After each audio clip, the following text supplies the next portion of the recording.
Back to School for Rotten Ralph by Jack Gantos and Nicole Rubel.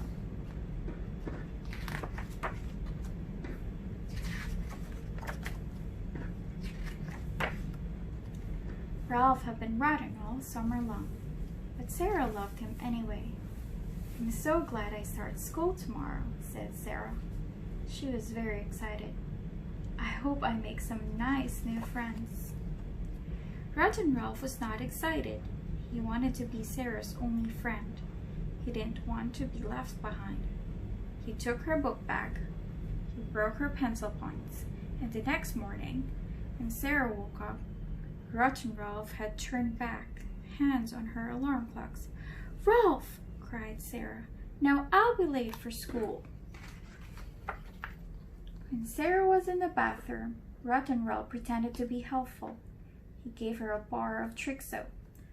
"Oh, Ralph," said Sarah as she scrubbed her face. "If I'm any later, I'll miss the bus." "Good," thought Ralph. "Then you can stay home with me." When Sarah went to put on her new dress, Rotten Ralph had drawn his face all over the front. "Ralph," said Sarah, "that's not nice. Now I'll have to wear my old dress." When Sarah was dressed, she went searching for her book bag in Rotten Ralph's room. He was lying on his bed. He was foaming at the mouth. "Ralph," Sarah said with a smile, "you look strange, but you'll be all right." Finally, Sarah was ready to leave the house, but Rotten Ralph was blocking the front door. He was covered with nasty purple spots. His tongue was striped, and he was moaning and groaning.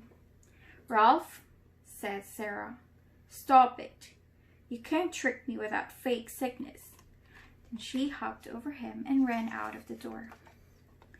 Rotten Ralph jumped up and followed her. He hid behind a tree as Sarah got on the bus and went to school. Rotten Ralph was left behind, but not for long. "I can be Sarah's school friend," he said to himself. He went inside and dressed in some of Sarah's clothes. He packed a lunch, then hurried off to school. When Ralph arrived, it was almost recess time. Sarah knew she would make new friends on the playground. But when she tried to get up, she stumbled. Her shoelaces had been tied together. By the time she untied the knots, recess was over. She didn't make any new friends. "Everyone choose a book to read with your book buddy," said the librarian during library time. "Now I'll make a new friend," thought Sarah. But each time she went to choose a book from a shelf, a sneaky hand snatched it from the other side. "Stop that," ordered Sarah. "Since you can't be quiet," the librarian said to Sarah, "you'll have to sit by yourself." At lunchtime, Sarah sat down next to a friendly-looking girl. "Do you want to share?" asked the girl. "I'd love to," Sarah replied. But when she opened her lunch bag, it was filled with old fish bones. "Excuse me," said the girl, and ran off holding her nose. After lunch, the class lined up at the water fountain. Rotten Ralph pushed Sarah from behind. She fell forward and knocked everyone down. "Sarah," said the teacher, "control yourself." "Somebody pushed me first," Sarah explained. "That's no reason to push back," said the teacher. "Now tell everyone you are sorry." Toward the end of the day, the teacher went up to Sarah's desk. "What's going on?" she asked.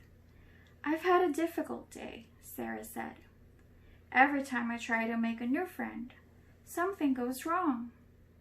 "Perhaps you are trying too hard," said the teacher. "Maybe you should wait for a friend to come to you." Sarah did. During the music lesson, she stood alone at the back of the stage. One by one, the students took turns singing. When it was Sarah's turn, a strange new boy sneaked up and stood next to her. Each time she opened her mouth to sing, the boy opened his mouth and let out a loud meow. "Ralph!" Sarah shouted. Now she knew why everything had gone wrong. Everybody was excited to have a cat in the class. They wanted to get to know Ralph and Sarah. Oh no, thought Ralph. He wanted Sarah all to himself, but it was too late. Sarah had made no friends. At the end of the day, Ralph and Sarah went home together. While Sarah did her homework, Rat and Ralph made peanut butter and jelly snacks. Finally, Sarah made a list of all her new friends, but Rat and Ralph wasn't on the list. I have one more friend, she said, turning to Ralph. Can you guess his name? Rat and Ralph jumped onto her lap. He pressed his messy paw print onto her list. Sarah smiled. I made a lot of new friends today, but you'll always be at the top of my list. I'm the best, thought Ralph. Then he purred and purred. The end. See you in my next book.